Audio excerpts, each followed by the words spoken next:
Shalom, saudara-saudari yang dikasihi Kristus.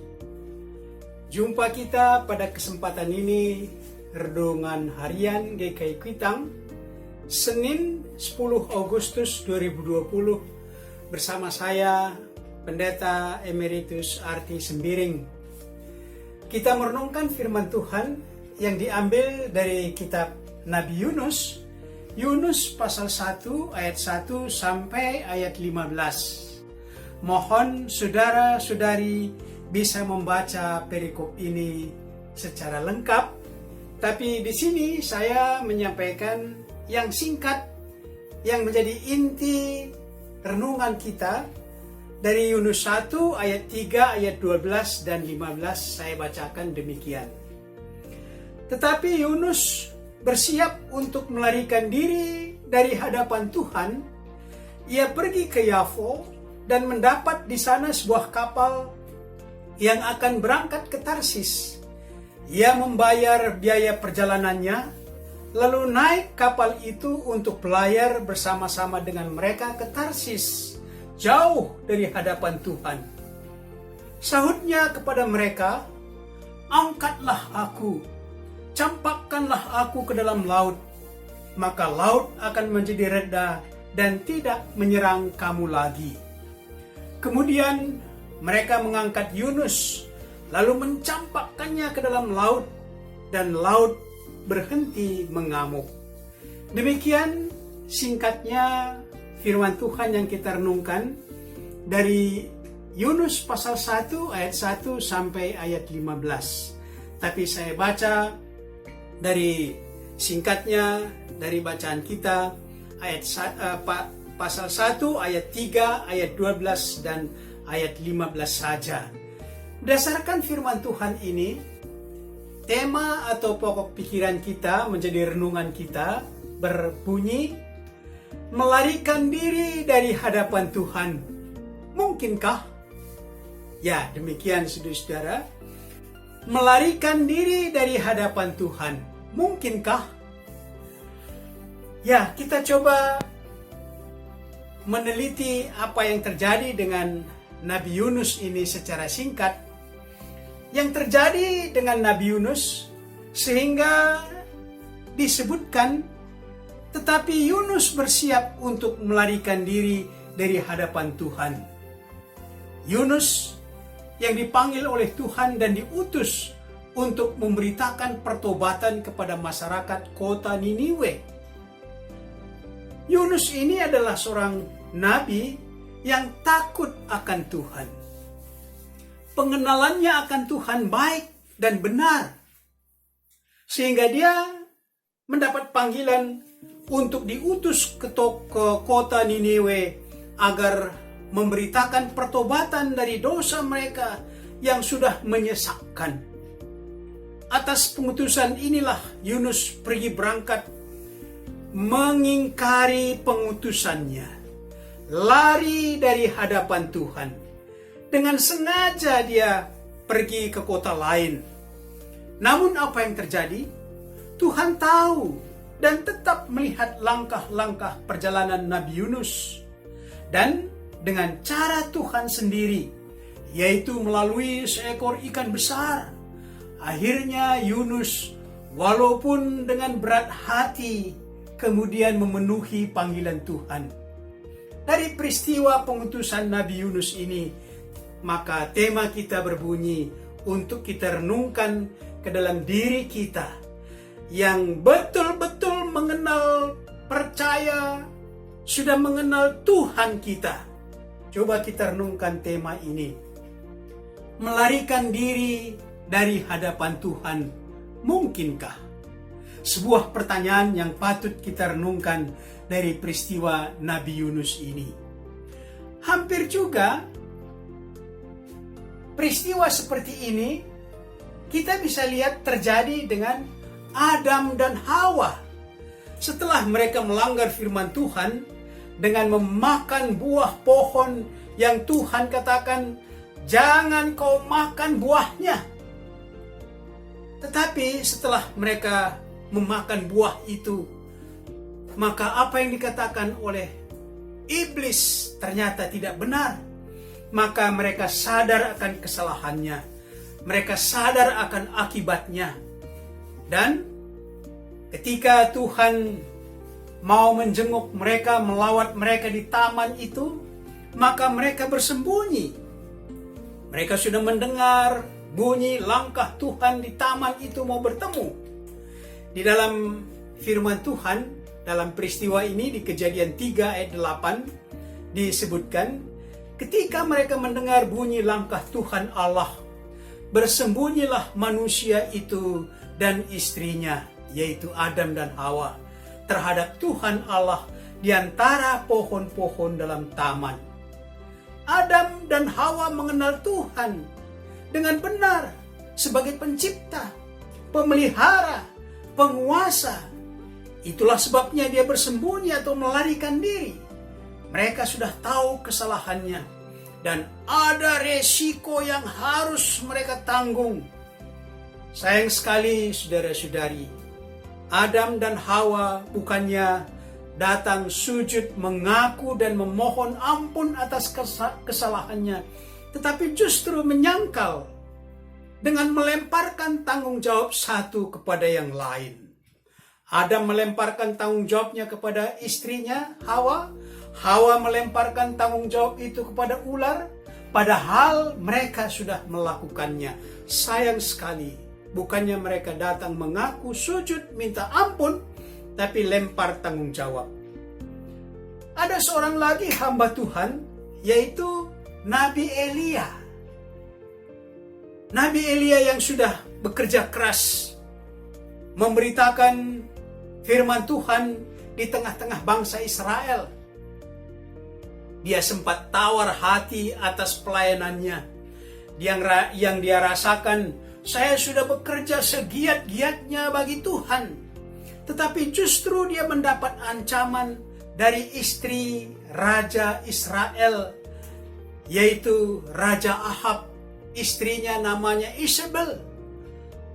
Dapat kita baca dari 1 Raja-Raja 19 ayat 9 sampai ayat 10. Maka Nabi Elia lari jauh dari Tuhan, ngumpet di dalam gua di daerah Gunung Horeb. Elia takut dibunuh oleh Isabel. Tetapi dalam persembunyiannya itu, Tuhan tetap hadir. Dan Tuhan berkata kepadanya, "Apa kerjamu di sini, hai Elia?" Pertanyaan ini bernada kesal karena melarikan diri dari hadapan Tuhan. Tetapi Elia tetap diutus oleh Tuhan ke tengah-tengah umat Israel, bahkan menyampaikan nubuat hukuman dari Tuhan kepada Ahab dan kepada istrinya Isabel. Ia harus melakukan kehendak Tuhan di tengah-tengah bangsa Israel ini. Saudara-saudari yang dikasihi Kristus, kita kembali menyimak apa yang terjadi dengan Nabi Yunus. Dia telah naik kapal, pelayaran sudah maju jauh, tetapi di tengah laut gelora badai menyerang. Hampir-hampir kapal itu hancur.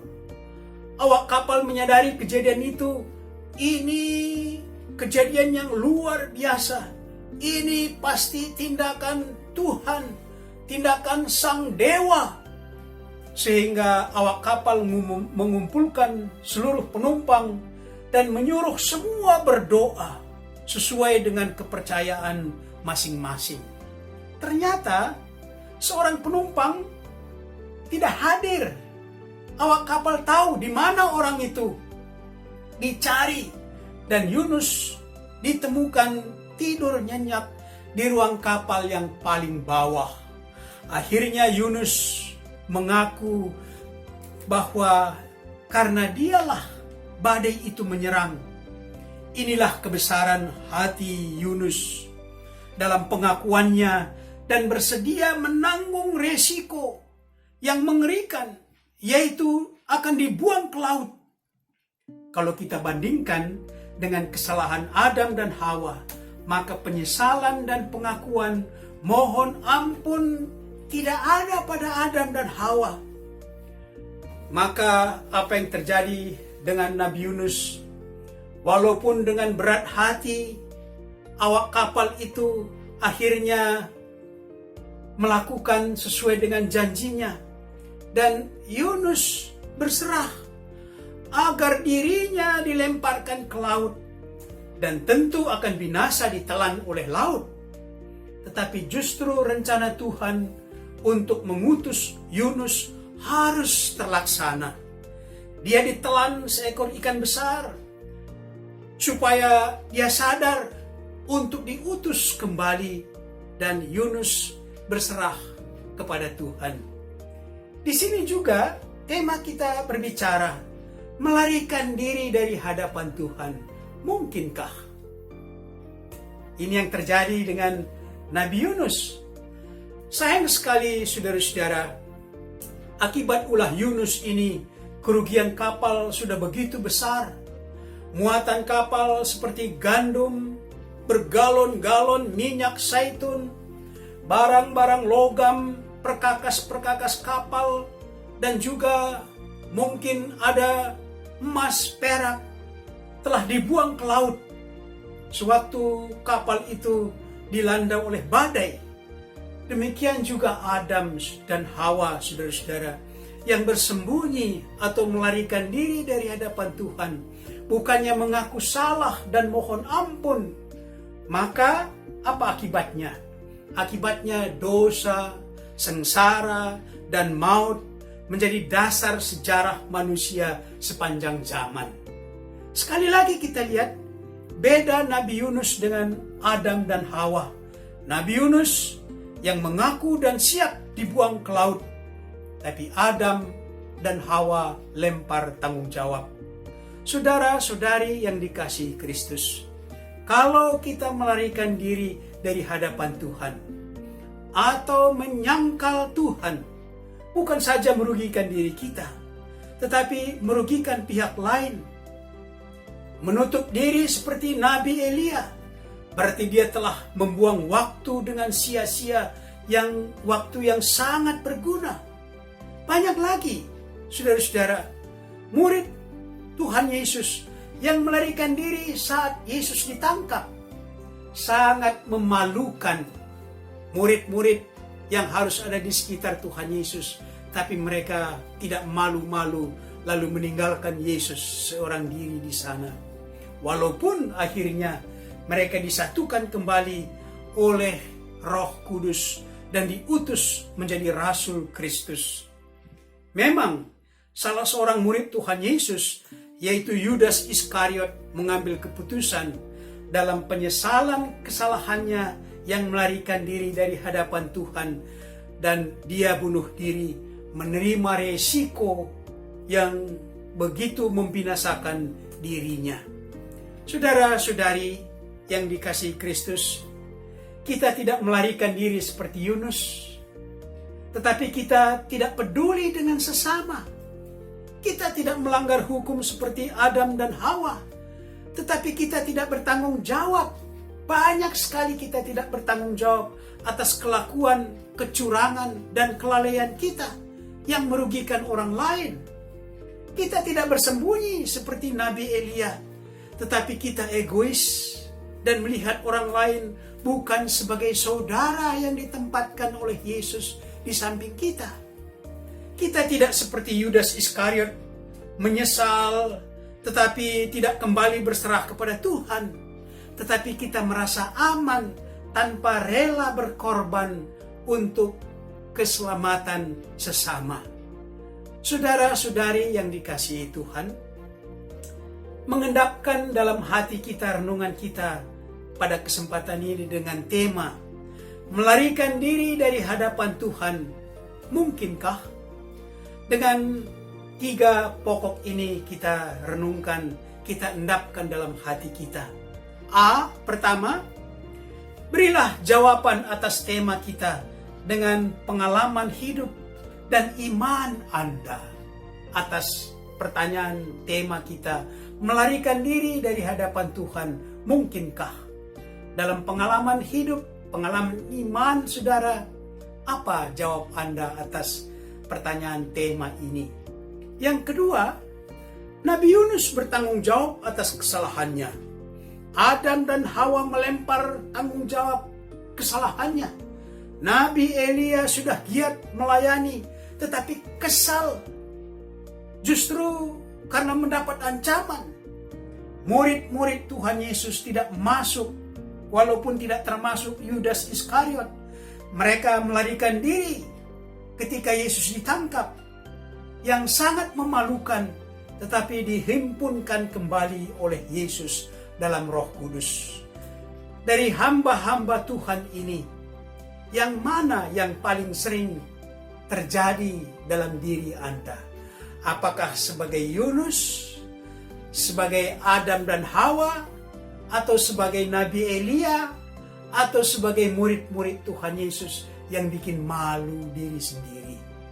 Yang ketiga, apa semboyan atau moto atau tekad Anda agar tidak akan melarikan diri dari hadapan Tuhan? Apa tekad, apa moto, apa komitmen Anda agar tidak akan melarikan diri dari hadapan Tuhan, walaupun meminta resiko yang berat, pengorbanan yang tidak sedikit dari kita? Mari berdoa. Bapa kami yang di sorga, kami ini hidup di hadapan-Mu. Tidak ada ruang dan waktu kami di luar kuasa Bapa. Selanjutnya kami adalah hamba-hamba Tuhan yang dilengkapi dengan karunia-karunia Roh Kudus, menjadi saksi, murid, dan anak-anak Tuhan. Tekad kami untuk tidak akan melarikan diri dari hadapan Tuhan, tetapi dengan tulus bertanggung jawab atas kelakuan dan kelalaian kami. Ada saatnya kami berada bagaikan domba di tengah-tengah serigala, namun kami tetap dijaga oleh Tuhan. Berilah roh keberanian supaya kami tidak melarikan diri dari tugas dan panggilan kami. Kami berdoa untuk bangsa dan masyarakat kami yang masih terbatas karena wabah COVID-19. Tuhan menolong supaya masyarakat kami tidak melarikan diri atau tidak mau tahu, tetapi dengan bertanggung jawab mematuhi aturan yang ada dan yang baik. Karena itu berkatilah kehadiran gereja-gereja Tuhan di tanah air kami. Berkati GKI, khususnya GKI Kuitang, agar kami mampu menjadi garam dan terang dunia. Dalam Yesus Kristus kami berdoa. Amin.